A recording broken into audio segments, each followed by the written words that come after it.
Hola, buenos días.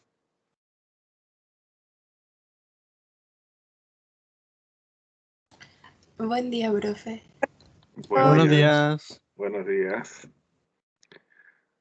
La clase de hoy corresponde a los elementos articulares de la cabeza. Vamos a ver el tipo de articulaciones que existen a nivel de la cabeza y los elementos que a cada una de ellas le corresponden. En general, a nivel de los huesos de la cabeza, vamos a esperar porque se pegó el computador.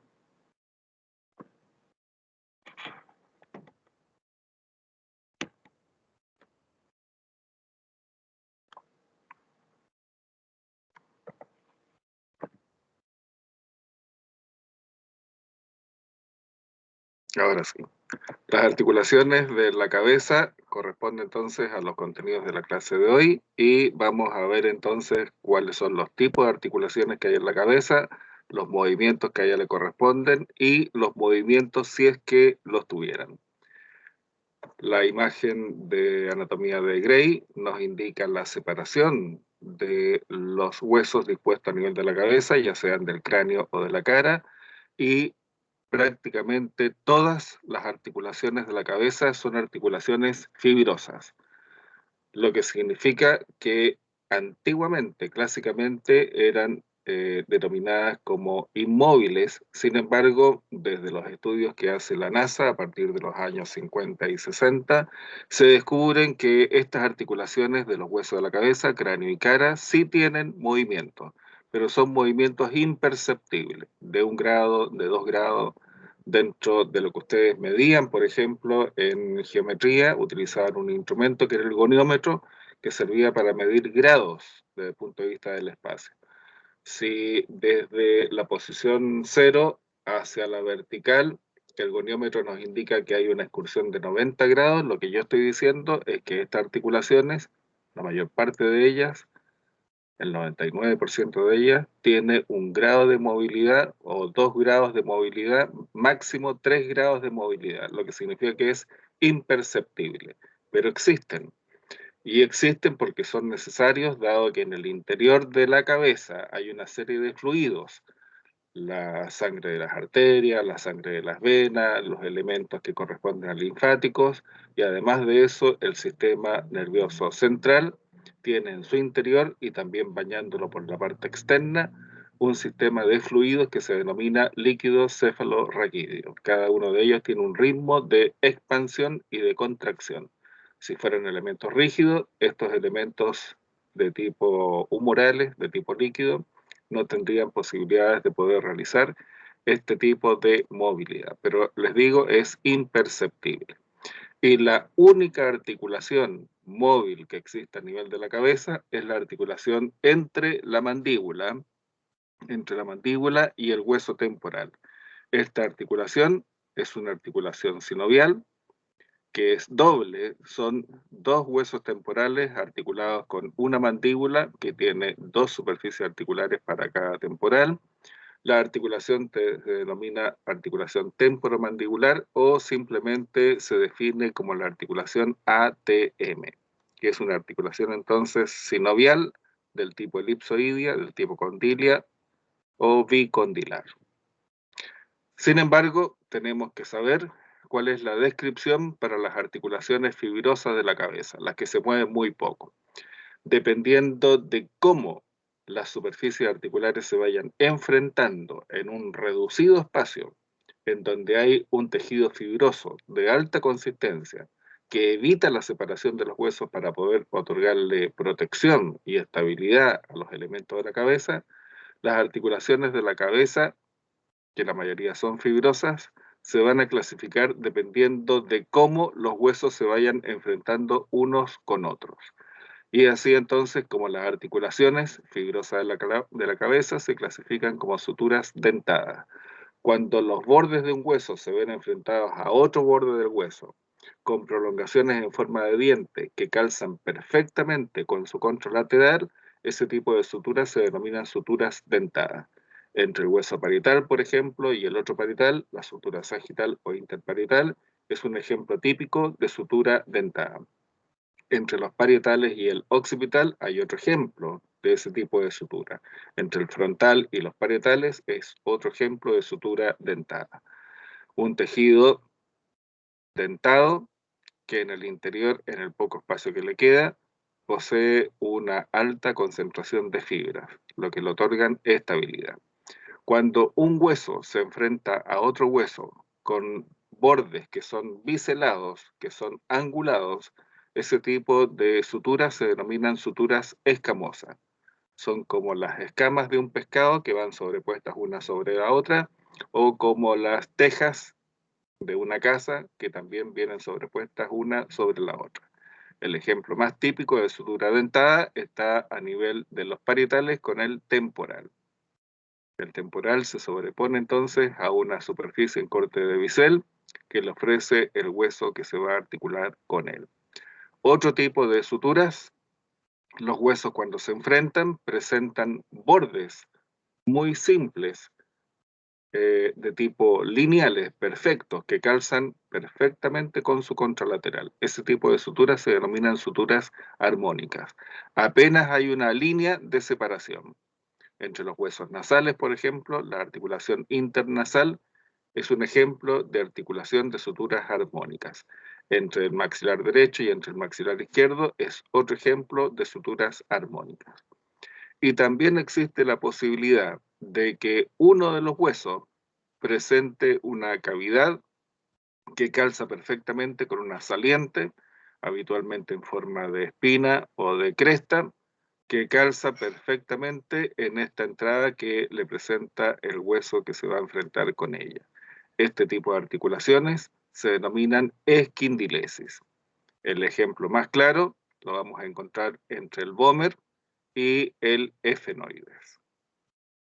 La mayor parte entonces las articulaciones del cráneo son del tipo fibrosas, dependiendo de cómo se enfrentan, o son escamosas, o son dentadas, o son suturas armónicas, o son esquindilesis. Aquí tenemos una vista del cráneo desde una vista superior y vemos, por ejemplo, que existe una sutura dispuesta entre el frontal derecho y el izquierdo, que aproximadamente a los 12 o 14 años, en la etapa de la pubertad, está destinada a consolidarse en un solo hueso. Esta sutura se denomina metópica y es un ejemplo de sutura dentada. Entre el frontal y los parietales hay una sutura que se denomina sutura frontal o coronal y es un ejemplo de sutura dentada. La sutura sagital entre el parietal derecho y el parietal izquierdo también es otro ejemplo de sutura dentada.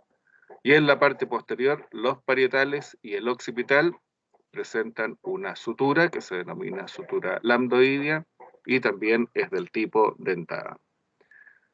En una vista anterolateral, desde la parte superior, en una cabeza que se encuentra en desarrollo, podemos apreciar entonces la sutura sagital o interparietal, la sutura coronal o frontal, o también denominada frontoparietal, la sutura lambdoidea que está entre el occipital y los huesos parietales.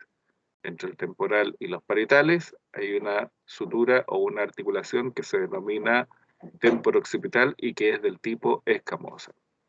La forma más clásica de poder darle el nombre a las articulaciones dispuestas a nivel de la cabeza y de todo el cuerpo es reunir los detalles óseos o los huesos que participan en la articulación. Entonces, esta sería la articulación frontoparietal, esta sería la articulación temporoparietal, esta sería la articulación temporofenoidal y así sucesivamente se reúnen los elementos óseos para denominar a la articulación, para bautizarla. Y lo otro es clasificarla. Las articulaciones de la cabeza son todas fibrosas, excepto la articulación temporomandibular, y estas fibrosas se pueden clasificar como dentadas, como escamosas, como suturas armónicas, como esquindilesis, y también en esta presentación de una imagen que corresponde a una imagen digitalizada de los huesos del cráneo, observamos entonces en una persona adulta, este no es un niño, es una persona adulta, una sutura que separa los huesos frontales en su origen. Esta es una persistencia de la sutura metópica. Un cráneo visto desde la parte cefálica, esta es la sutura sagital, esta es la sutura lambdoidea, y adelante tendríamos la sutura de tipo frontal o coronal. Ejemplos de suturas dentadas. Esta es la articulación del temporal con los parietales. La concha del temporal se sobrepone en un corte biselado que le ofrece entonces el parietal, cada uno de los parietales. Si nos fijamos en los huesos nasales, hay una línea perfecta de separación entre un nasal y su contralateral. Entre el maxilar del lado izquierdo y el del lado derecho también hay una línea de separación que es prácticamente perfecta. Este es el vómer, esto corresponde a la fosa nasal, visto desde la parte posterior. Estos son los palatinos, la parte que corresponde al maxilar. Y el vómer hacia la parte superior, cuando enfrenta a un detalle del efenoides, presenta una cavidad que calza perfectamente con una saliente que le ofrece el efenoide. Este es un ejemplo de sutura del tipo esquindilesis. Y también otro tipo de articulación fibrosa existe a nivel de las raíces de las piezas dentarias, tanto de la arcada superior como de la arcada dentaria inferior, que se clasifica como una articulación fibrosa de tipo gonfosis. Entre el alvéolo dentario, que es la cavidad que ofrece el maxilar y la mandíbula, para las raíces de las piezas dentarias, de cada una de las piezas dentarias, sean incisivos, caninos, molares, premolares, existe un espacio bastante reducido, que es típico de las articulaciones fibrosas, en donde hay un tejido fibroso de alta condensación, muy firme, muy denso, que mantiene la estabilidad de las piezas dentales. Ese es el ligamento periodontal. Si alguna persona, por ejemplo, muerde algo duro, un hueso, el cuesco de una aceituna, sin darse cuenta, la pieza dentaria se va a mover y técnicamente es posible apreciar entonces una ruptura del ligamento periodontal.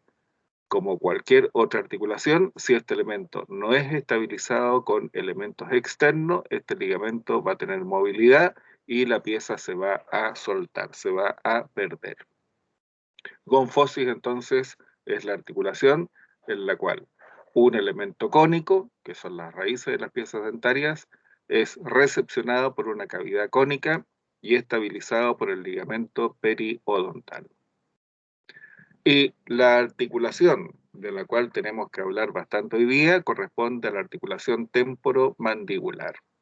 Ya lo habíamos dicho, es una articulación entre la mandíbula y los cóndilos, los dos cóndilos que ella presenta a nivel de sus ramas, y presenta varios ligamentos que van estabilizando la cápsula articular. Aquí estamos viendo una vista lateral, esta es la cápsula articular, y el primer elemento ligamentoso que está reforzando la cápsula articular, dicho sea de paso, la cápsula va en todo el contorno de la superficie articular del temporal.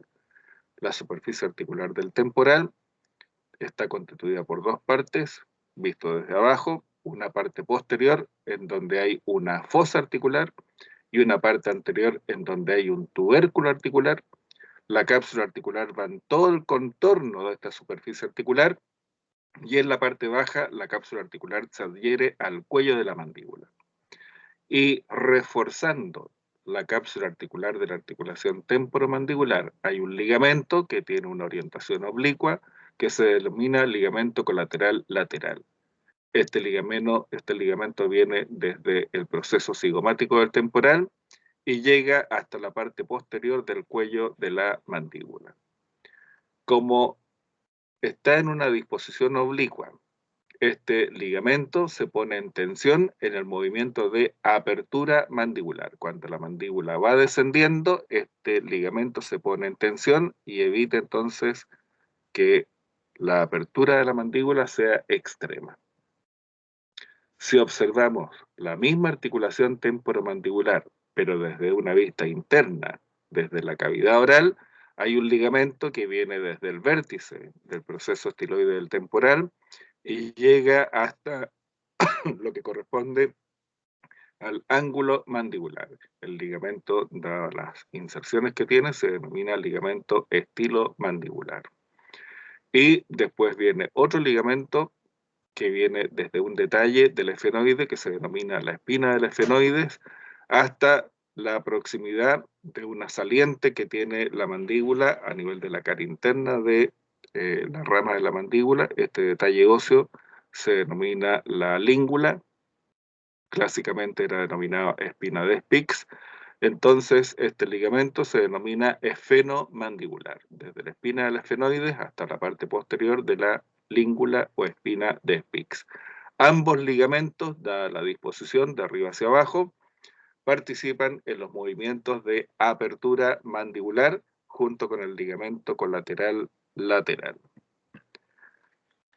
Si cortamos la articulación temporomandibular, si realizamos un corte sagital, podemos apreciar la superficie articular del temporal con una fosa mandibular en la parte posterior y hacia adelante terminando en una saliente que es el tubérculo articular, mientras que la mandíbula ofrece una superficie que es convexa en todo sentido, ovalada con un diámetro transversal en el sentido de la lateralidad, tiene un diámetro transversal mucho más grande que el diámetro anteroposterior, y este cóndilo, que es una superficie convexa en todo sentido, tendría que moverse entre una superficie que en la parte posterior es cóncava y que en la parte anterior es convexa. Como son irregulares las superficies, para poder mejorar la adaptabilidad se interpone un disco o menisco articular.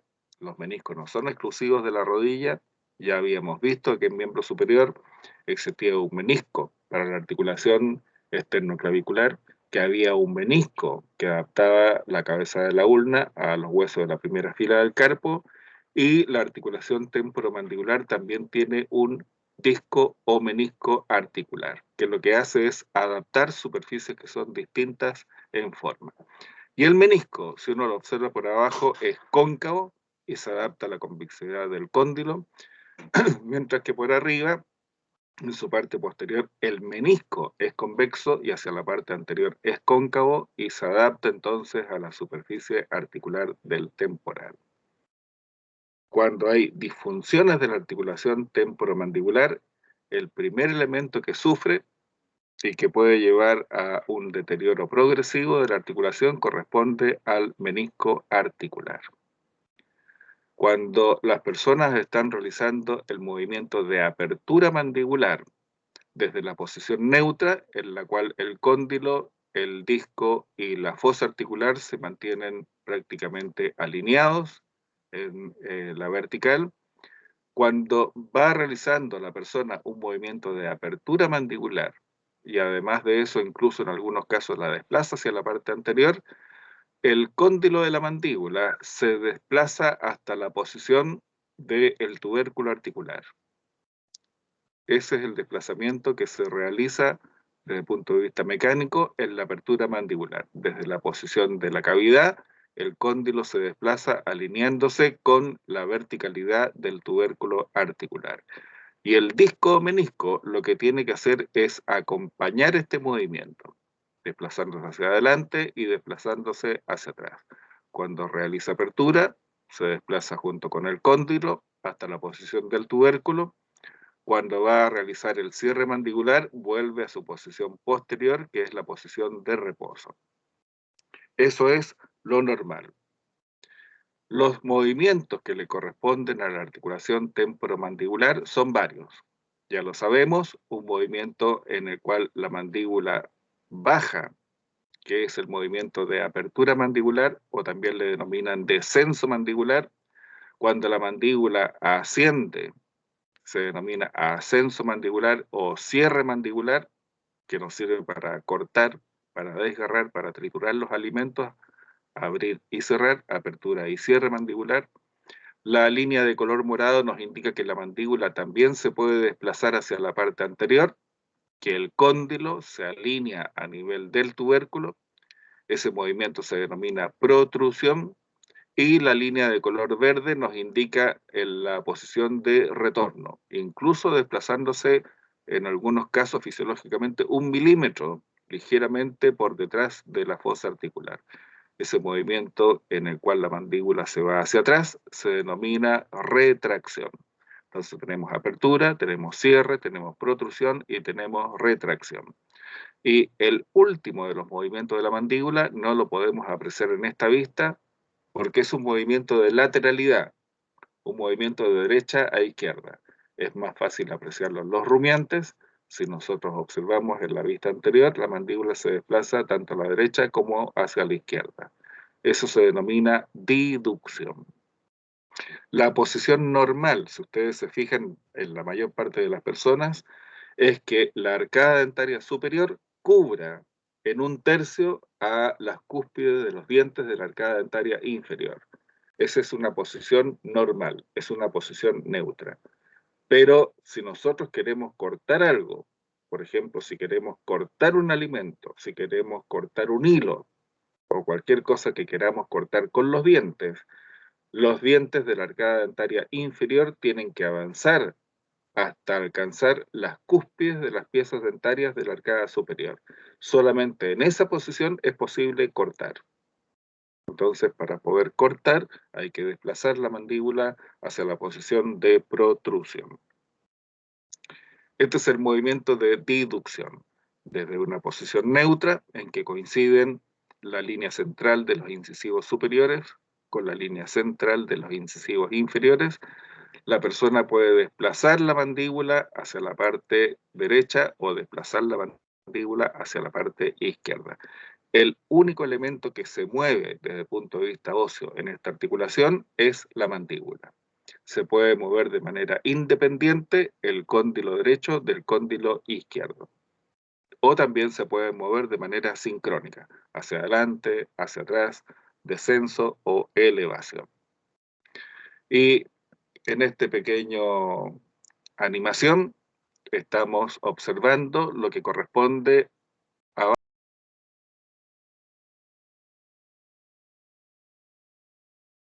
la elevación, que es el tubérculo articular del temporal, el cóndilo de la mandíbula, y observamos a un elemento de color blanco que corresponde al disco articular, desde la posición neutra, acompañando al cóndilo, hasta la posición de alineación con el tubérculo articular.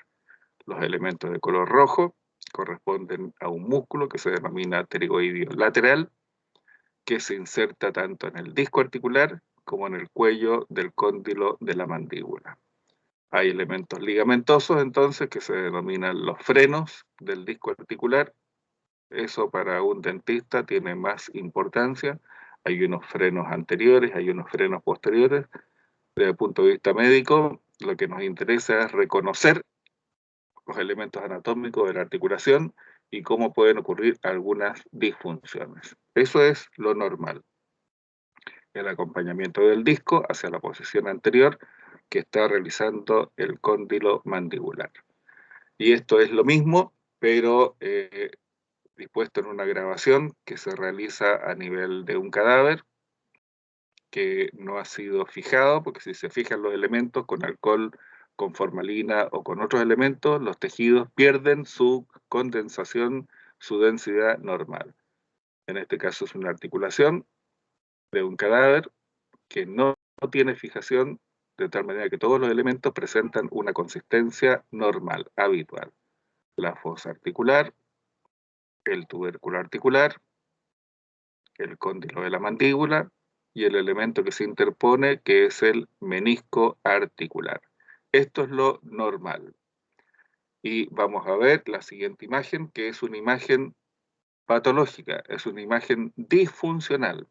Y yo les diría que el 90% de las personas, y nos subo un poco más el porcentaje para dar un margen de referencia a aquellos que no tienen problemas, a aquellos que tienen tratamientos odontológicos de manera permanente como control, Un 90% de las personas cuando realizamos el movimiento de apertura mandibular sentimos algún chasquido o algún sonido, un resalte a nivel de la articulación temporomandibular.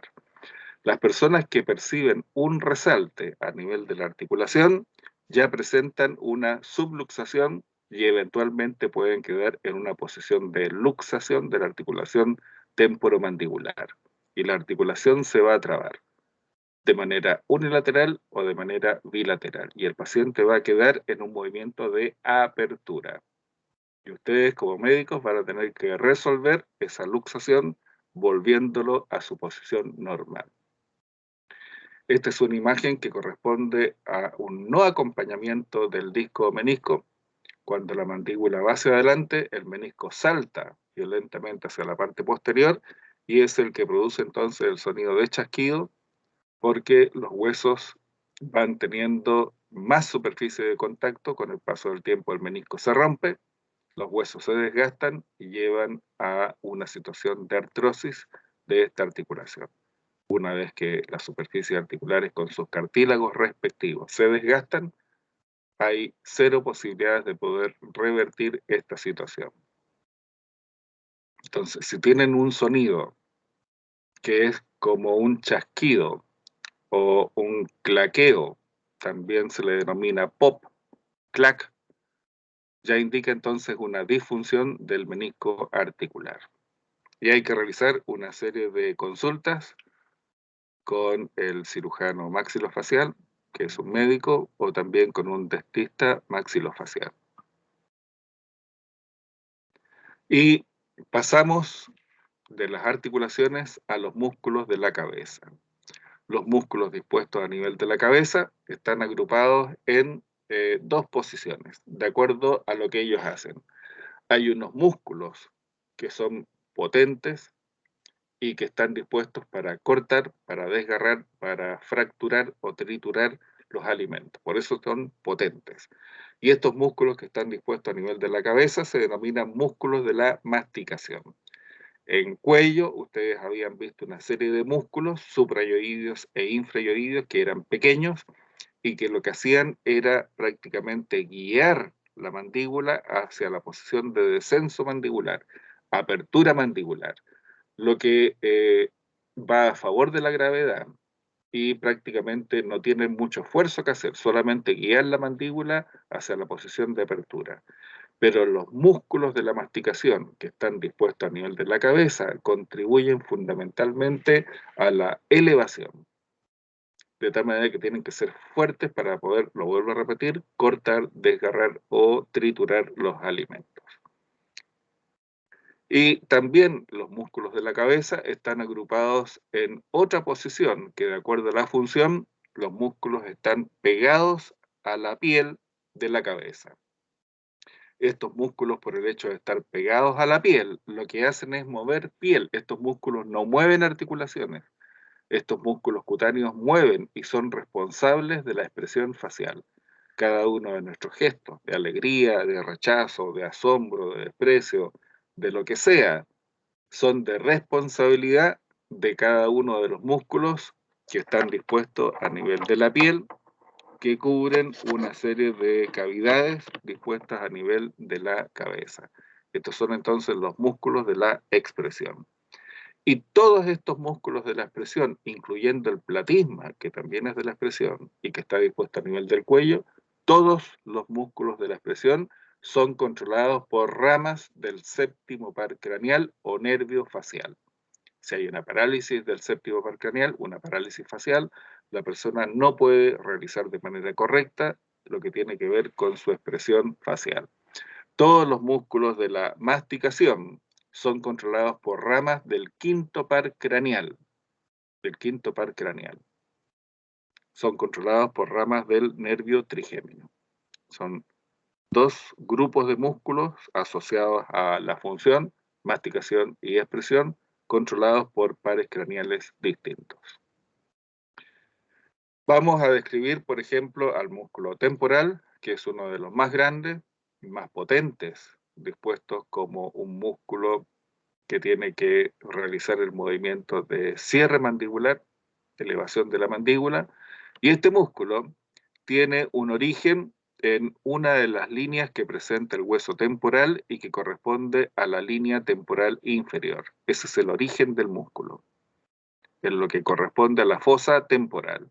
Y tiene una fascia.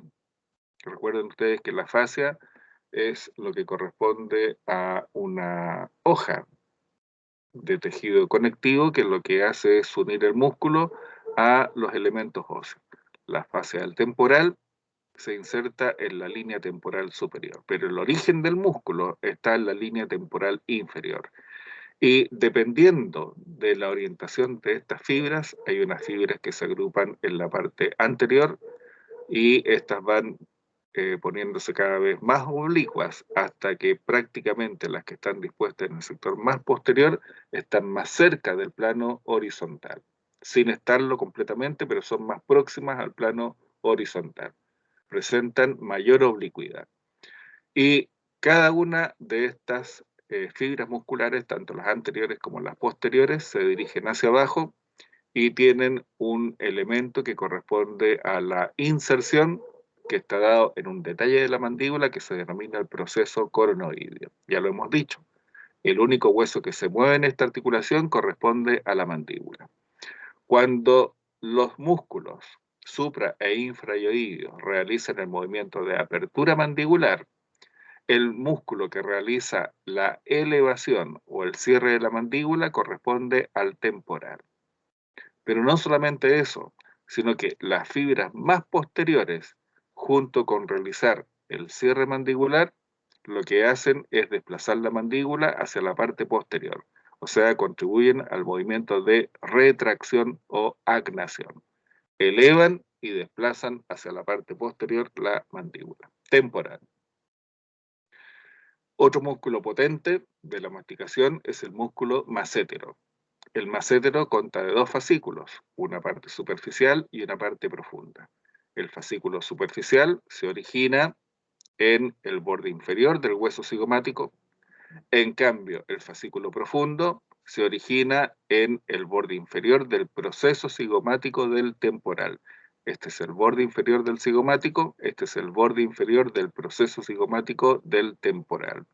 A partir de ahí, los dos fascículos se insertan en la tuberosidad masseterina, que es un detalle que se ubica en la cara externa del ángulo de la mandíbula. Este músculo, otra vez, es un músculo que participa en el movimiento de cierre mandibular y además de eso, su fascículo más superficial tiene la posibilidad de desplazar la mandíbula, no solamente en el cierre, sino que también la desplaza hacia la parte anterior. La parte profunda está más verticalizada, de tal manera que solamente lo que hace es cierre, el fascículo superficial hace cierre y un movimiento de desplazamiento anterior que se denomina protrusión o prognación. Cuando las personas están muy tensas, muy estresadas, muy enojadas, e incluso lo mantienen hacia las posiciones de inconsciencia mientras están durmiendo, las personas están contrayendo permanentemente estos músculos de la masticación por un proceso de estrés, de tensión, y incluso cuando las personas están conscientes y están enojadas, pero no manifiestan su enojo, su disconformidad, uno puede apreciar cómo se aprecia la diferencia entre el fascículo superficial y el fascículo profundo a nivel de la región masseterina. De la misma manera, también se puede apreciar cómo mueven la región temporal, los músculos temporales. El bruxismo, que es la maniobra de desplazamiento, de roce entre la arcada dentaria superior y la inferior mientras la persona duerme, puede llevar al desgaste de las cúspides de las piezas dentarias. Hay que averiguar primero cuál es el motivo del estrés de la persona.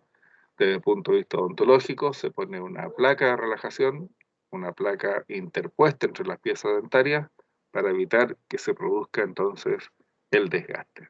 Aparte del sonido que eh, para la persona que duerme con quien padece de bruxismo es bastante desagradable.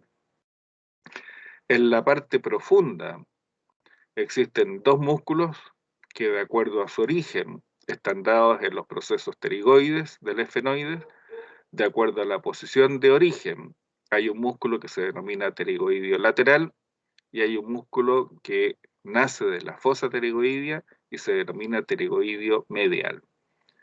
El pterigoideo lateral tiene dos fascículos, tiene una cabeza superior o cefálica y una cabeza inferior o caudal, y ambos tienen orígenes distintos.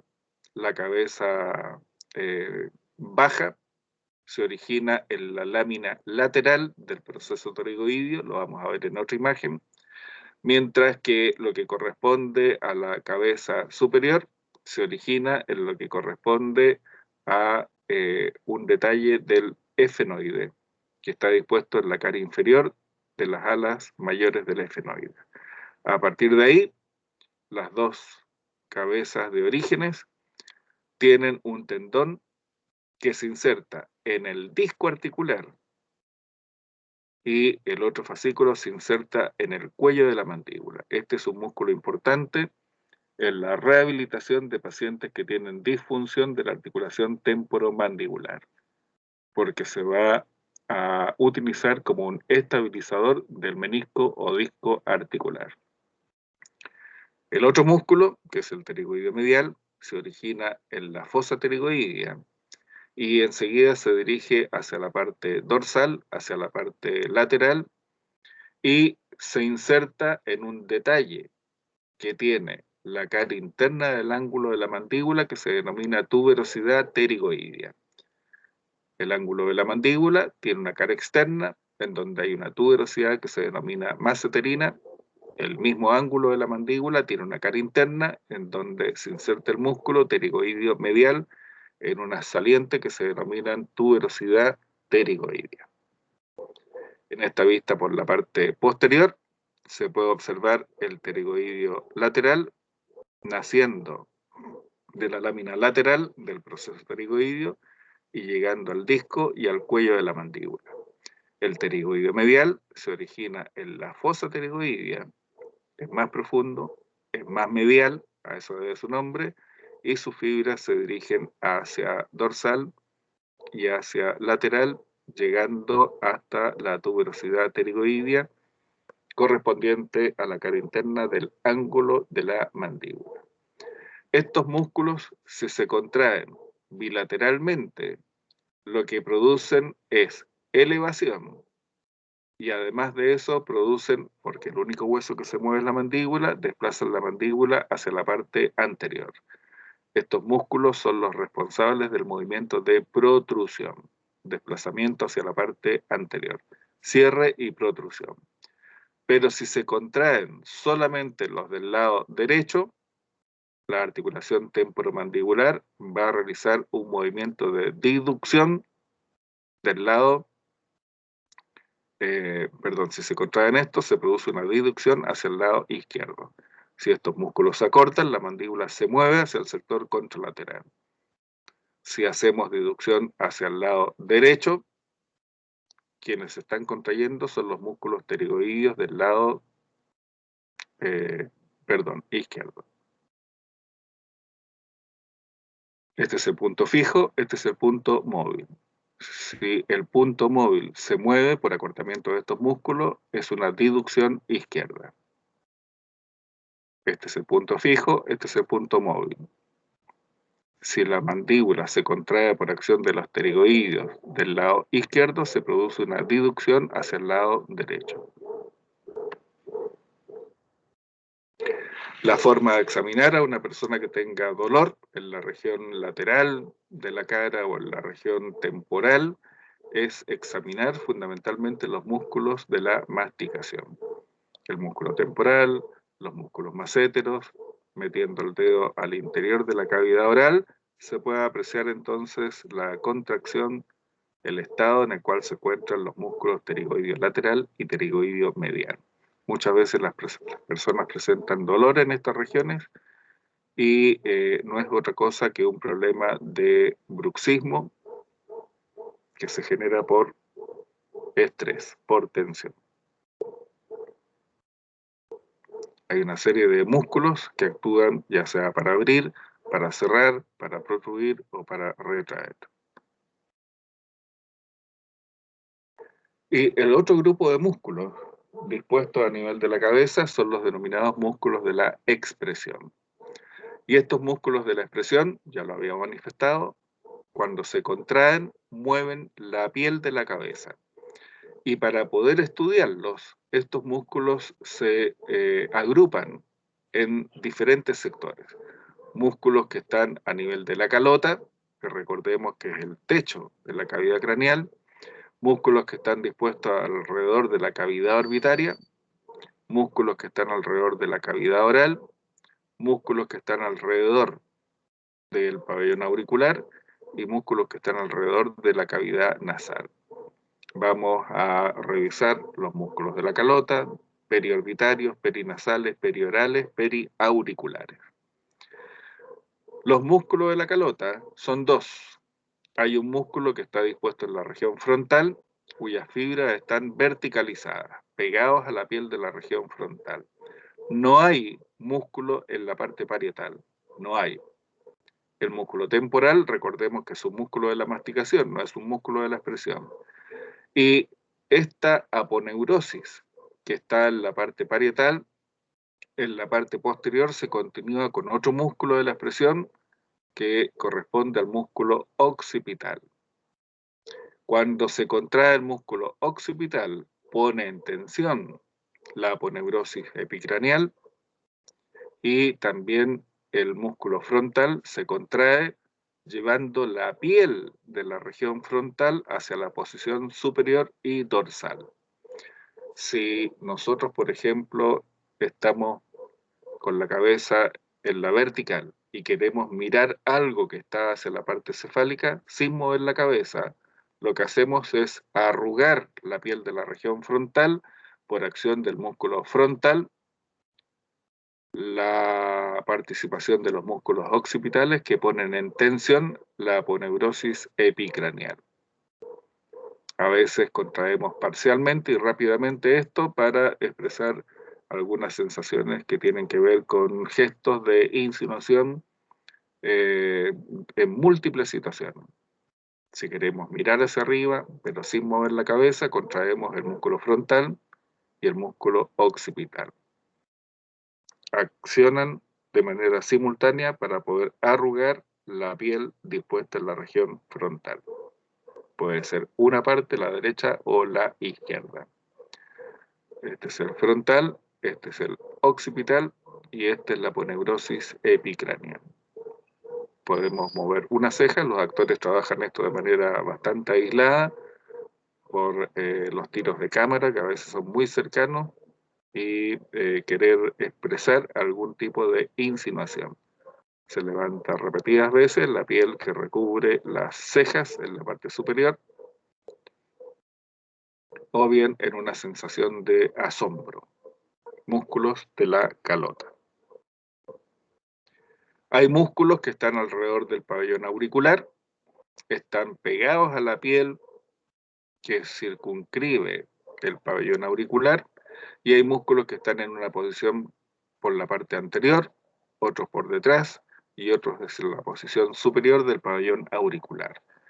De acuerdo a eso, los músculos se denominan preauricular o auricular anterior, retroauricular o auricular posterior y supraauricular o auricular superior.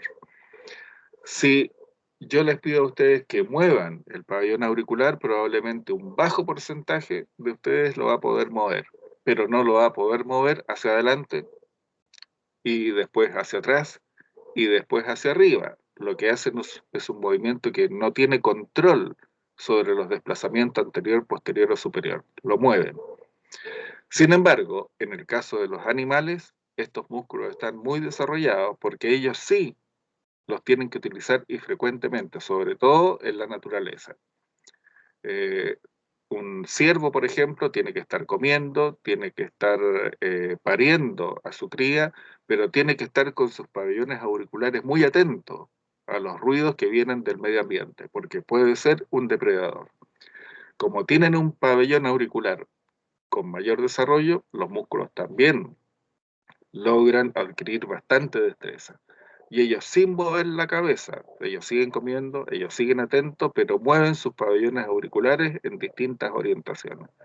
En el caso nuestro, yo le diría que el 90% tenemos los músculos, pero no los desarrollamos, y el 10% cuando los mueve de una manera eh, sin una orientación clara desde el punto de vista espacial. Después, hay músculos que están alrededor de las órbitas. Hay un músculo que tiene la forma de un anillo, es del tipo esfínter. Los músculos que tienen forma de anillos musculares o de esfínteres, siempre lo que hacen al contraerse es disminuir su diámetro interno, y este músculo se denomina el orbicular de los párpados. El orbicular de los párpados es un músculo que cuando se contrae lo que hace es cerrar los párpados. Puede ser unilateral o puede ser bilateral. Si nosotros queremos guiñar el ojo, cerrar el ojo parcialmente, como haciendo una invitación, contraemos solamente un músculo. Pero si entra aire frío o algún objeto extraño a nuestra cavidad orbitaria, cerramos con fuerza este músculo orbicular para poder evitar entonces lo que corresponde a la irritación de los elementos del globo ocular, especialmente la conjuntiva que tiene inervación de tipo somática. ¿Ya? Se consta de varias partes, una porción lagrimal, una porción palpebral, una porción orbicular, pero en general es el orbicular de los párpados. Después, si cortamos al músculo frontal, aquí hay una parte del frontal que ha sido cortado, hay un músculo que tiene una orientación oblicua, y este músculo se denomina el corrugador del cilio o del supercilio. Este músculo lo que hace es arrugar la piel del entrecejo, y cuando se contrae produce arrugas en el sentido vertical en la piel del entrecejo. Puede ser una arruga, dos arrugas, tres arrugas. Algunas personas prácticamente lo tienen de manera permanente, andan con el entrecejo fruncido de manera permanente, con una actitud osca, negativa. Las personas que trabajan a pleno sol, por ejemplo, y sin protección, también tienen que hacerlo. Juntan la piel del entrecejo como una forma de poder proteger los rayos de luz que pueden llegar hacia las órbitas. Este es el corrugador del supercilio o superciliar. Después, hay un músculo que para algunos es considerado como periorbitario por la posición. Sin embargo, este músculo llega a mover la piel del dorso de la nariz. Por eso lo correcto sería que, a pesar de su origen, que está dispuesto en la parte medial de las órbitas, su participación es en nariz, es un perinasal. El músculo se denomina prócer, procero o piramidal de la nariz. Es un músculo que lo que hace es estar dispuesto en una manera verticalizada desde la piel del entrecejo hasta la piel del dorso de la nariz. El músculo procero o piramidal de la nariz es el responsable porque cuando se contrae tracciona hacia arriba y provoca arrugas que están dispuestas en el sentido transversal en el dorso de la nariz, prácticamente en la raíz de la nariz. Si nosotros estamos oliendo algo que no es muy agradable, arrugamos la piel del dorso de la nariz a nivel de la posición superior. No de la posición media y baja, sino que de la posición de la raíz de la nariz. El responsable de eso es el músculo procero o piramidal de la nariz. Junto con el procero hay un músculo que viene dispuesto de manera prácticamente horizontal, de lado a lado. Las fibras saltan de derecha a izquierda, pasando por la parte media de la nariz, y el músculo se denomina transverso nasal. El músculo transverso nasal permite la dilatación de las aletas o de las alas nasales, el transverso nasal. En el caso de los pacientes que tengan dificultad respiratoria, va a ser un músculo que va a estar trabajando de manera activa, que puede provocar molestias, fatiga en los pacientes, pero no existe otra posibilidad para poder ingresar el aire más que utilizar los músculos auxiliares de la respiración. Transverso nasal. Inmediatamente lateral a él hay un músculo cuyas fibras son verticalizadas y largas, tiene una parte que llega al labio superior, pero también tiene una parte que llega a la aleta nasal. Este músculo se denomina elevador del labio superior y elevador del ala nasal. Si hay algo que también no nos acomoda mucho, lo expresamos a través de nuestros gestos para no decir nada desagradable. Muchas veces las personas expresan a través de su expresión facial. Este músculo lo que hace es elevar parcialmente el labio superior, a eso debe su nombre, y también el ala de la nariz, elevador del labio superior y del ala nasal. Y en la parte baja del tabique nasal hay un músculo pequeño que se denomina depresor del septo nasal o clásicamente también denominado mirtiforme. El depresor del septo nasal, cuando es muy corto y bastante poderoso en su contracción, lo que hace es deprimir lo que corresponde al vértice de la nariz. Y la nariz queda con la punta caída.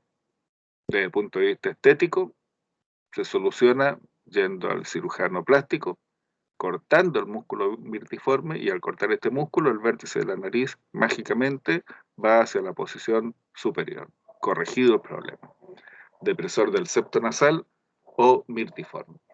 Hay algunas personas, fíjense ustedes ahora a partir del término de la clase, que hay algunas personas que cuando están hablando están moviendo el vértice de la nariz. El vértice sube y baja. Eso significa que tiene un depresor del septo nasal bastante fuerte. Eh, si el vértice de la nariz está en buena posición, no hay ningún problema. Esta sería la posición del mirtiforme. Esta sería la posición del elevador del labio superior y del ala nasal. Después, lateralmente al elevador del ala nasal y del labio superior, que es un músculo que es tanto perinasal como perioral, hay un músculo perioral exclusivo. Y ese músculo se denomina elevador del labio superior. Este es el músculo elevador del labio superior. Lo que hace es, como lo dice su nombre, elevar el labio superior y mostrar los dientes de la arcada dentaria superior y la encía de la arcada dentaria superior en la posición frontal. Elevador del labio superior. Y lateral al elevador del labio superior hay dos músculos que vienen desde la región cigomática. Uno de ellos llega al labio superior y el otro llega al ángulo de los labios. Estos músculos se denominan cigomático menor y cigomático mayor. Estos músculos se contraen simultáneamente y cuando se contraen son los responsables de retraer y elevar el labio superior. Son los responsables de la sonrisa abierta, franca, la carcajada, mostrando los dientes. Los cigomáticos mayor y menor son los responsables entonces de la sonrisa amplia, mostrando las piezas dentarias. Cigomático menor, cigomático mayor. Desde la parte lateral de la comisura de los labios hay un pequeño músculo que se denomina risorio. Este músculo retrae ligeramente el ángulo de los labios hacia la parte lateral. Es el músculo responsable de la sonrisa. Al retraer lateralmente la comisura de los labios, el ángulo de los labios, se produce la sonrisa, pero sin mostrar los dientes. Es como una risa sarcástica, sin mostrar los dientes. Estos son los de la carcajada, de la sonrisa amplia. Este es el de la sonrisa.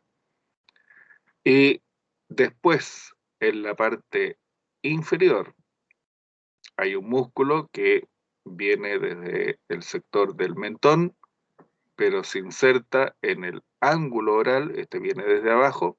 De acuerdo a lo que hace, se denomina depresor del ángulo oral. Es una sensación de tristeza. Las personas que están depresivas, por ejemplo, este músculo deja una marca permanente, deja un surco en la parte inferior, labio mentoniano o mentolabial. en la piel que cubre al músculo. Inmediatamente medial a él hay un músculo que viene desde la piel del mentón y se inserta en el labio inferior. El músculo, de acuerdo a lo que hace, se denomina depresor del labio inferior. Este músculo deprime el labio inferior y lo vierte, deja en una posición de observación lo que corresponde a la mucosa interna del labio inferior. Y en la piel del mentón hay un músculo que se denomina borla o mental. Este músculo lo que hace es insertarse en la piel del mentón y es el responsable de arrugar la piel del mentón. Si ustedes están conversando con un paciente y tocan un tema muy sensible, muy triste para él, lo primero que va a empezar a hacer, desde el punto de vista facial, es arrugar la piel del mentón, va a comenzar a vibrar. Si ustedes insisten sobre el mismo punto, probablemente se va a poner a llorar.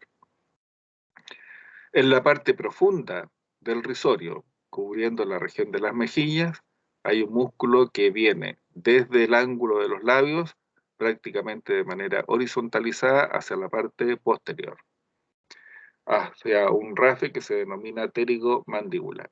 Ese músculo se denomina buccinador.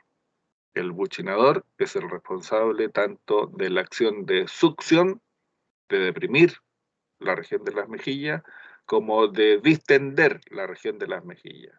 Si nosotros tomamos agua, por ejemplo, y nos estamos lavando los dientes, desplazamos el líquido desde una mejilla hacia otra mejilla por la parte interna, y quien provoca ese desplazamiento es el músculo buccinador. Para silbar, para succionar, el responsable de él es el músculo buccinador.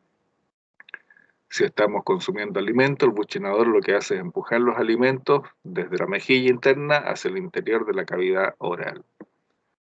Y también hay otro músculo que es profundo a los que ya mencionamos en el lado contralateral. Aquí se han sacrificado esos músculos. Este músculo se denomina elevador del ángulo oral y de acuerdo a cómo se llama, lo que hace es elevar el ángulo de los labios, prácticamente de una manera vertical. Y finalmente hay un músculo que rodeando lo que corresponde a los elementos cutáneos de los labios, es otro músculo del tipo esfínter y se denomina el orbicular de los labios. Si el orbicular de los labios se contrae, disminuye su diámetro interno y proyecta los labios hacia la parte anterior. Como por ejemplo cuando nosotros queremos vocalizar la letra U, la letra O. Cuando queremos tirar un beso, cuando queremos soplar como en un silbido, es una acción combinada entre el buccinador y el músculo orbicular. Y aquí está la presentación de prácticamente todos los músculos. El frontal, responsable de las arrugas transversales. Lamentablemente, cuando las personas utilizan mucho de estos músculos y no tienen un buen cuidado de la piel, por exceso de rayos ultravioleta, por exceso de la temperatura ambiente, ya sea hacia la alza o hacia la baja, se producen arrugas de la piel. El músculo orbicular, el músculo corrugador del cilio, el prócer o piramidal, el transverso nasal, el elevador del labio superior y del ala nasal, el elevador del labio superior, cigomático menor, cigomático mayor, risorio, el depresor del ángulo, el depresor del labio, el borla mental, el orbicular, el elevador del ángulo oral, y ya habíamos descrito a uno que no se ve muy bien aquí y que es el depresor del septo nasal o mirtiforme. El platisma, recordemos que es un músculo que está pegado a la piel del cuello, pero corresponde a este mismo grupo, músculos de la expresión. Y ahora yo me tomo un descanso y ustedes me dicen qué músculos están trabajando acá, acá y acá.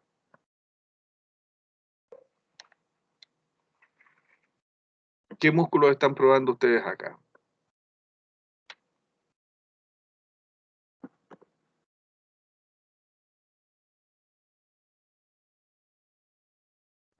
El frontal. El frontal, ¿ya? El frontal. Se está contrayendo bilateralmente, una sensación como de asombro. Si fuera rápido, sería una invitación a algo. Si fuera solamente uno, vamos a ver arrugas aquí, pero no al otro lado. Tal vez en una expresión como de pregunta, de un interrogante que estamos realizando. Y acá hay un surco que se llama nasogeniano muy marcado, que aquí no está, pero aquí sí está, porque el ángulo de los labios se ha retirado hacia lateral y además hacia superior. Y está mostrando los dientes. Cigomático. Cigomático, menor y mayor. Aquí hay una tensión a nivel de la piel del cuello, e incluso la comisura que está dispuesta entre el labio y el mentón está bastante marcada hacia la posición inferior. ¿Qué músculo está ahí? Se pueden observar algunas fibras del músculo incluso cuando se pone en tensión la piel del cuello. Platismo. El platisma. El platisma o cutáneo del cuello. Es una sensación de pena, pero de pena profunda, de tragedia prácticamente. Y acá, yo le decía una arruga, dos arrugas, tres arrugas o muchas más arrugas como en este caso. Este es un actor, por lo tanto puede realizar muchas expresiones faciales, se prepara para eso.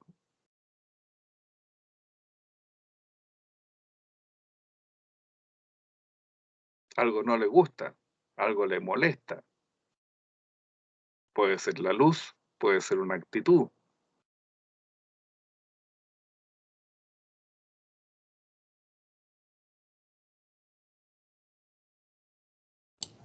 Profe, ¿es el corrugador? El corrugador del cilio o superciliar. Y aquí, esta es una expresión completamente distinta a la de la anterior. Tiene proyectados los labios hacia la parte anterior. La sensación es que está tirando un beso, pero también podría servir para soplar, para silbar, para succionar. Y está usando el orbicular de la boca. De los labios, de los ¿Verdad? labios, el orbicular de los labios. Cuando ustedes tengan a un paciente con parálisis facial, estas expresiones, estos movimientos no los va a poder realizar. Dicho sea de paso, la parálisis facial o va a ser derecha o va a ser izquierda. Estamos hablando de una parálisis facial periférica que afecta al nervio. Y ahí ustedes van a tener que pedirle que haga gestos, porque el facial tiene 5 ramas principales que se van hacia la cara y tiene otras ramas que van hacia la parte posterior, y ustedes van a tener que explorar qué rama es la que se encuentra con mayor compromiso. Y aquí ya están dispuestos los nombres. Les vuelvo a repetir, los actores hacen esto para poder realizar el trabajo especializado de cada músculo, incluso de manera unilateral. Hay actores que elevan una ceja, que bajan una ceja, que la parte medial de las cejas la elevan, que la parte lateral de las cejas las elevan. Son capaces de actuar de manera unilateral o bilateral para las distintas expresiones. Pero cuando un paciente tiene parálisis facial, hay algo que no funciona. Tenemos dos nervios faciales que controlan músculos de la expresión de la hemicara derecha y de la hemicara izquierda. Basta que uno de estos nervios se paralice para que los músculos de ese lado de la cara se debiliten, mientras que los del lado contralateral, que están en buenas condiciones, arrastran la hemicara que está sana hacia el lado sano. Y las personas generalmente tienen la sensación de que el lado que está desviado es el lado que se encuentra comprometido, y el lado que se encuentra desviado, que es el que tiene fuerza, es el que está en buenas condiciones, y el lado que se deja arrastrar es el que está paralizado.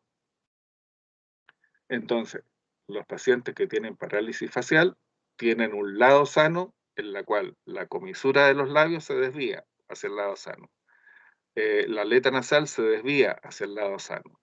Los párpados de ese ojo están más chicos, que los del lado contralateral. El otro lado está paralizado, no se puede mover. Incluso los párpados no se pueden cerrar.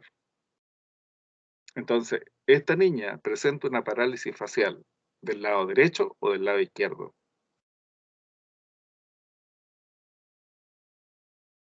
Si ustedes tapan la mitad de mi cara, hay una parte de esta niña que se está riendo y hay una parte de esta niña que no se está riendo, que no está Del lado, expresando.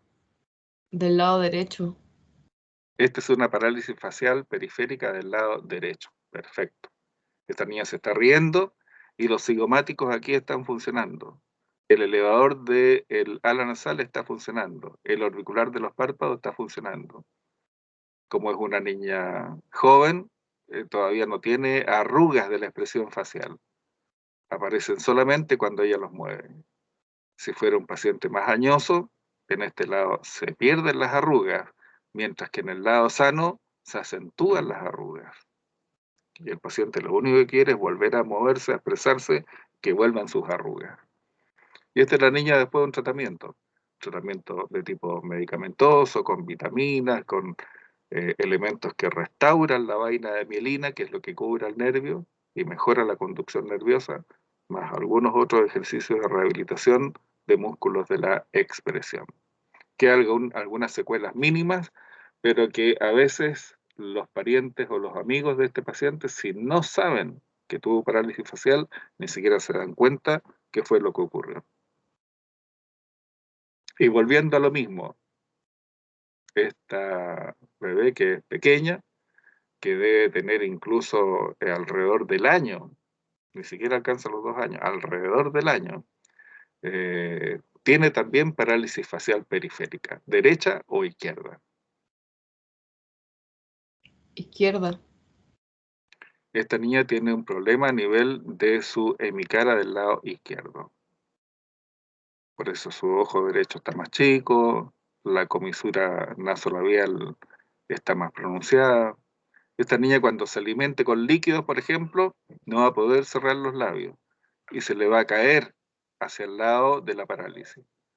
Cuando parpadee, las lágrimas no se van a conducir por el conducto nasolagrimal, sino que van a estar cayendo permanentemente por el ángulo lateral del ojo. Son algunas de las características de las parálisis faciales periféricas. Cuando duerma, el párpado no va a poder cerrar completamente, le va a quedar semiabierto o abierto por no acción del músculo orbicular de los párpados. Y van a tener que ponerle un parche para que pueda mantener el ojo con una buena humectación. Y les comentaba hace unos segundos atrás que las arrugas de expresión son más habituales, más frecuentes en los adultos. Hay personas que se expresan muy bien, pero que con la expresión, pero que con el paso del tiempo y por el mal cuidado a veces de la piel, por el clima, por falta de hidratación, las arrugas de la piel se van instalando y a veces de manera permanente. Y ahí quien se dedica a la cirugía plástica va a tener una labor importante que hacer. Estas arrugas verticalizadas, en este caso tiene 2 la persona, son consecuencia de la acción del corrugador. A veces se les pone Botox, que es una toxina que produce parálisis de los músculos estriados, desaparecen las arrugas, pero aparecen unos surcos de un color más claros que el tono habitual de la piel y que nunca estuvieron expuestos a la luz solar. Eso significa que la persona estaba permanentemente con un ceño fruncido, con una actitud agresiva, negativa. Hay personas que tienen arrugas en el sentido de la horizontalidad a nivel de la piel de la región frontal. Leo Rey, por ejemplo, se hizo un tratamiento una vez al año con Botox y porque tenía muchas arrugas horizontales y transversales, lo que le da una expresión de más años. Y como es un artista, como es un cantante, tiene que tener una expresión de mayor frescor. Entonces se pierden estas arrugas. Esta persona, hay personas que tienen las famosas patas de gallo, que son arrugas en el sentido horizontal en el ángulo lateral del ojo. Estas personas utilizan frecuentemente el orbicular de los párpados, lo contraen parcialmente y empiezan a aparecer estas arrugas. Hay otros que andan con el dorso de la nariz arrugado en el sentido transversal. Este es el prócer o prosero. Siempre hay algo en el ambiente que no les cae bien, a pesar de que para muchos sea un buen ambiente, siempre hay alguien que tiene algo que decir que no le gusta dentro de lo que está ocurriendo. Preguntas sobre parálisis facial, sobre músculos de la masticación. Preguntas. Profe, ¿Sí? que yo a veces he visto que la gente dice así como que por los cambios de temperatura te puede dar, o como que dicen que le va a dar aire. Ah, antiguamente, yo le diría que en los años 40 o 50, si usted va a un libro de neurología clásico antiguo, la parálisis facial va a aparecer descrita como parálisis a frigori, o sea, que era causada por una diferencia en temperatura baja. Pero después se descubrió que las parálisis faciales no siempre correspondían a una diferencia de temperatura. Las parálisis faciales pueden ser, por ejemplo, por un problema de parotiditis, las famosas paperas. El nervio pasa por la glándula parótida y se puede comprometer. Puede ser también por un alza de presión brusca que compromete en el transcurso del oído interno al nervio facial. Puede ser por un problema de intoxicación medicamentosa o metálica, muchas veces por plomo. También puede provocar una parálisis facial. Entonces las parálisis faciales ya no se llaman a frigori, sino que se llaman parálisis faciales periféricas. Pero todavía dentro de las causas de las parálisis faciales, un porcentaje importante se debe a diferencia de temperatura. Pero el nervio facial no tiene la parálisis a nivel de la parte de su recorrido periférico en la cara. El nervio facial sufre por inflamación y por degeneración a nivel de su emergencia dispuesta a nivel del canal del nervio facial o estilomastoideo. Es en ese punto de aparición en donde el nervio sale por un conducto estrecho.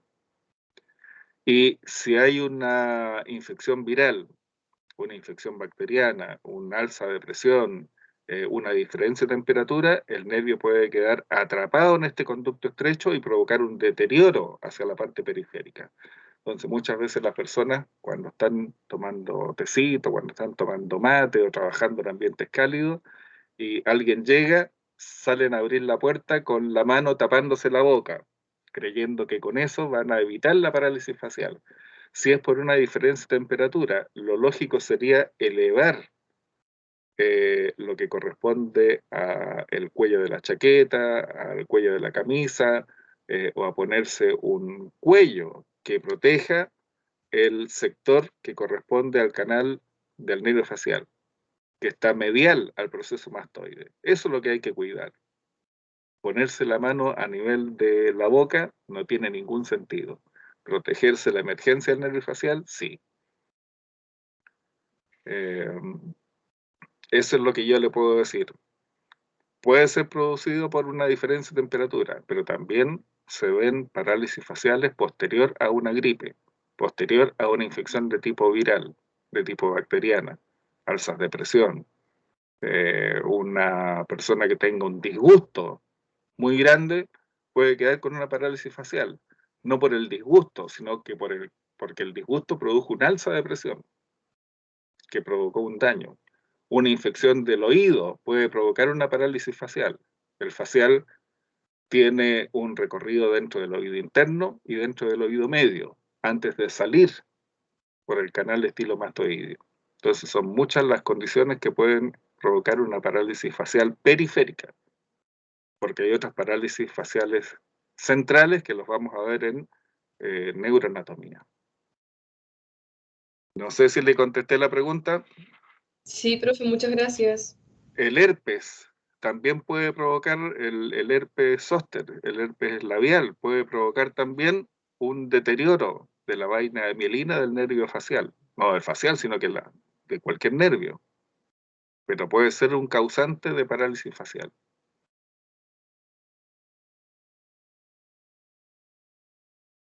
¿Alguna otra pregunta?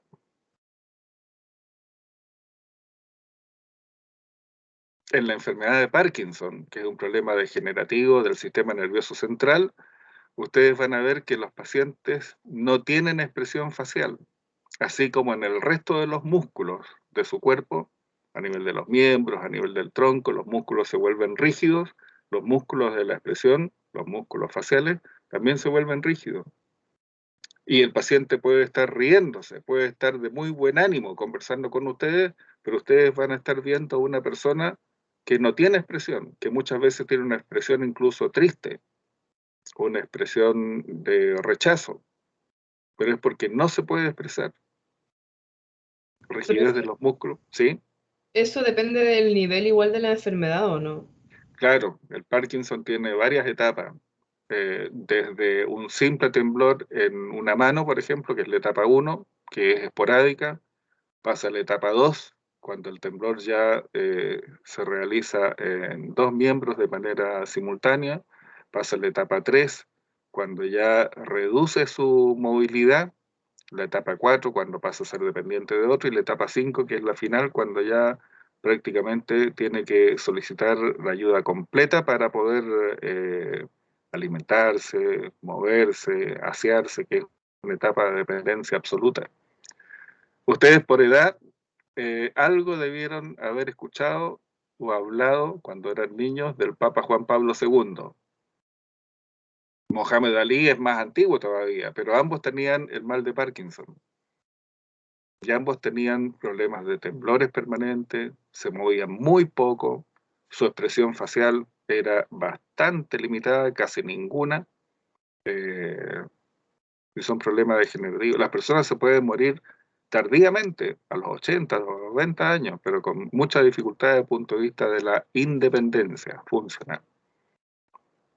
No se va a morir de Parkinson, se va a morir de otro problema, pero va a sobrevivir con una calidad de vida bastante dependiente de quienes le rodean. ¿Alguna otra pregunta?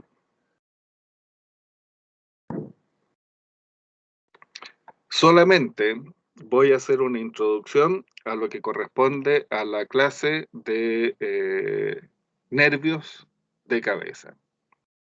Solamente una introducción.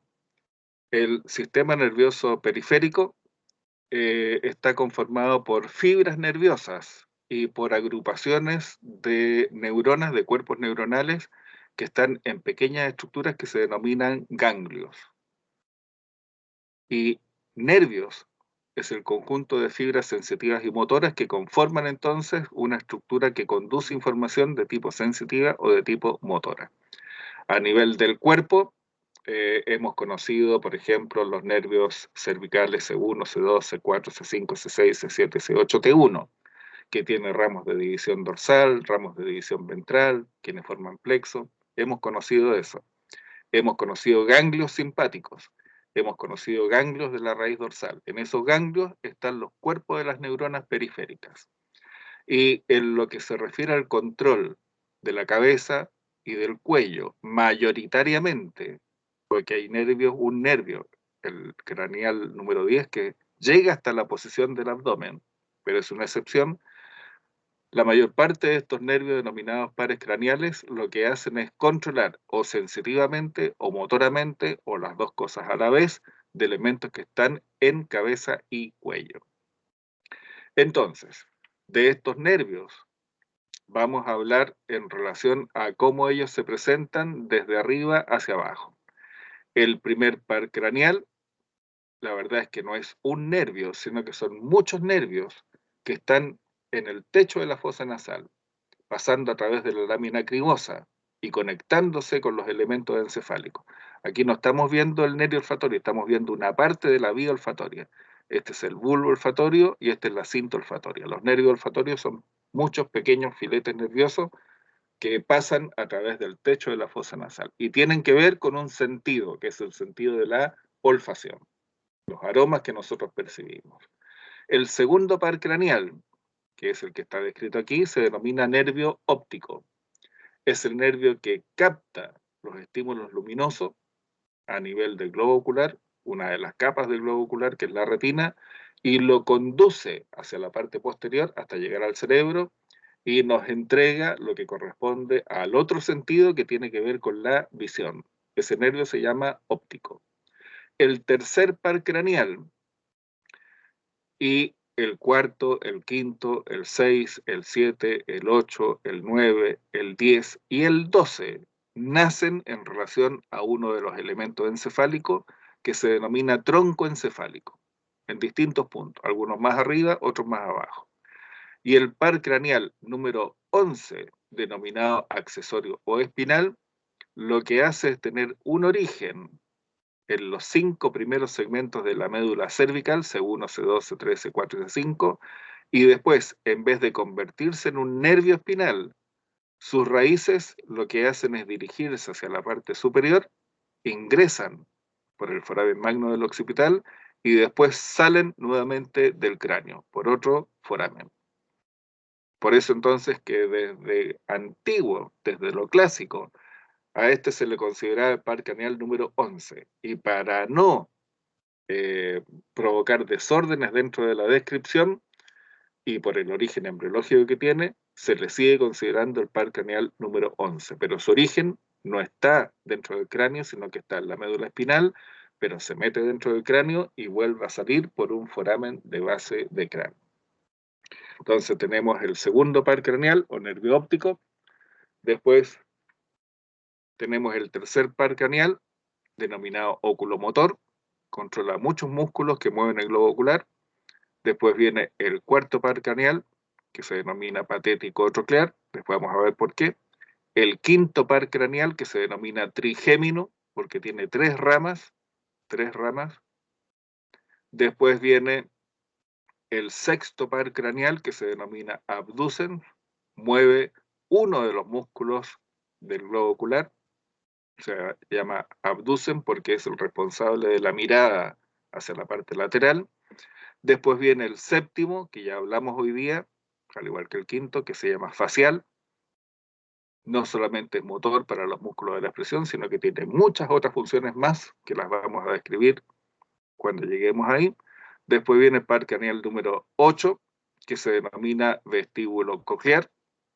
El vestíbulo coclear tiene el componente del equilibrio, pero también tiene el otro sentido que tiene que estar asociado a la audición, a lo que nosotros estamos escuchando, vestíbulo coclear. Después viene el número 9, glosofaringio, ya lo habíamos descrito en cuello. El número 10, que es el vago, parcialmente lo hemos descrito, tenemos que describirlo mucho más en tórax, mucho más en abdomen. Y lo que corresponde al número 11, que es el espinal o accesorio, espinal por lo de médula espinal, accesorio porque se agrega a los pares craneales, y el par craneal número 12, que está en una posición del bulbo raquídeo, por delante de una estructura que se denomina oliva vulvar, y es el par craneal que controla a cada uno de los músculos de la lengua, hipogloso. Esos son los pares craneales. Este es parte del primero, este es parte del segundo, facial. Tercero, oculomotor. Cuarto, patético troclear. Quinto, trigémino, que es sensitivo. El gran componente sensitivo de la mitad anterior de la cara es trigémino, pero también tiene un componente motor para los músculos de la masticación. Después viene el sexto, abducen. El séptimo, y séptimo bis, con funciones motoras y funciones sensitivas, facial. El octavo, vestíbulo coclear, equilibrio y audición. El 9, glosofaringio. El 10, vago. El 11, accesorio espinal. Y el 12, que es el hipogloso.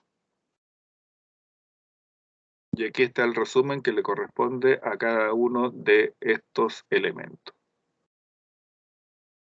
que los vamos a describir en detalle. El 1, que es el olfatorio, el 2, que es de la visión, el 3, que controla la mayor parte de los músculos que mueven el globo ocular, el 4, que controla a un músculo del globo ocular, el 5, que tiene 3 ramas y que es motor para los músculos de la masticación, pero sensitivo para la cara, el 7, que es para los músculos de la expresión, el 8, que es para la audición, a través de un componente que se llama coclear, y para el equilibrio a través de un componente que se llama vestibular. El 9, que ya sabemos que controla a un músculo de la faringe, el estilo faringeo, la percepción del cuerpo carotídeo, el seno carotídeo, la mucosa de la faringe. El 10, que tiene muchos territorios, fundamentalmente de tipo viscerales, en cabeza, en cuello, en tórax, en abdomen. El número 11, que controla 2 músculos, esternocleidomastoideo y trapecio. Y el número 12, que controla a los músculos de la lengua.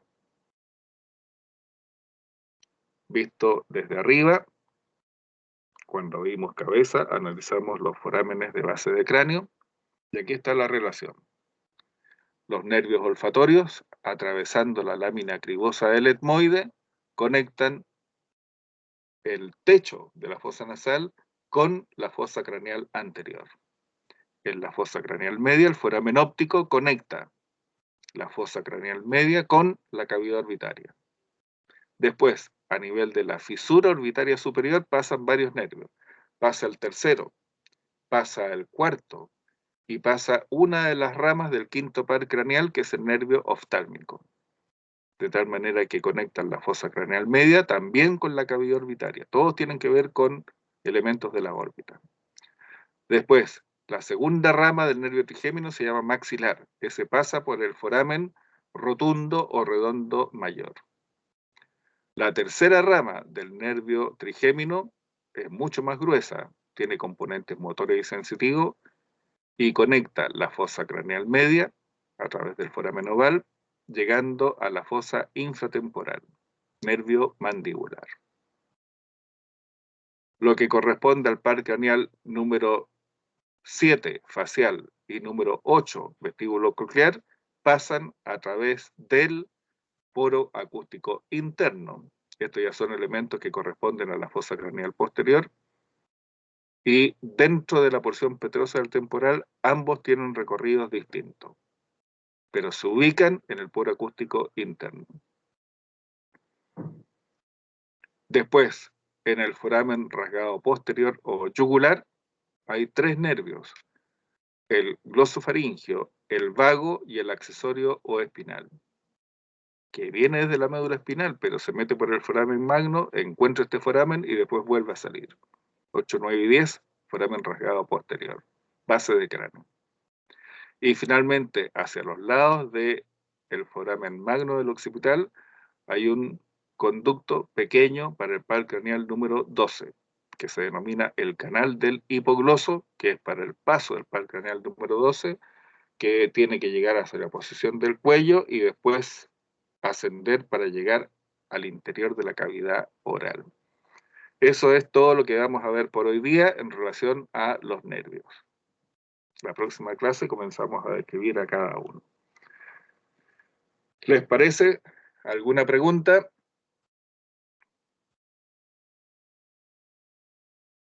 En el transcurso de hoy día o de mañana voy a subir las notas que corresponden a el práctico y a la teórica, con las correcciones que conversamos la semana pasada. Lo dejamos hasta acá y nos vemos el día miércoles. Cualquier cosa me preguntan por el chat. Que les vaya bien. Chao, profe. Gracias, Gracias, profe. Chao, chao. Hasta luego. Gracias, profe. Hasta Chao. luego. Chao. Gracias. Chao. Chao, profe, gracias. Ya, de nada. Chao.